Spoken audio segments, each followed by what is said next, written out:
My name is Ralph Silberstein. First, I want to applaud the city for requiring a revised draft EIR. The initial draft did not address a significant number of issues, and I'm encouraged and hopeful that these issues will be addressed this time around. What really concerns me is the apparent inability of the mine to be a responsible player as an applicant. The parent company, M Gold, is in debt and has no sources of regular revenue. The last public hearing on this project was in January of 2009, almost 3 years ago. What have they been doing? The city finally had to set a deadline of April of this year to submit revisions. And in fact, even the April deadline was missed with numerous plates incomplete and a significant number of inconsistency in the documents.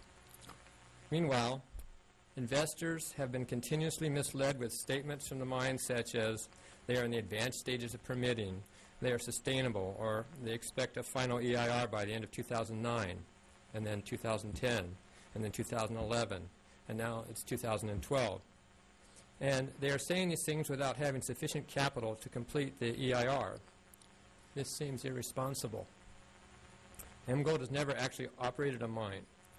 This Canadian corporation has virtually no working capital, has no regular revenue, and has no track record of ever even running a mine, let alone a tile factory. It's hard to believe they are serious when they claim they can sell 48,000 square feet of tile per day retail in Grass Valley. But the CEO, David Watkinson, pays himself $185,000 a year. This project is already damaging the community, creating a cloud of uncertainty in the real estate market, disrupting the normal healthy growth of the city, and having a negative impact on high-tech businesses. And long project delays make it hard on the city when planning capital improvements, land use, staffing, and so on.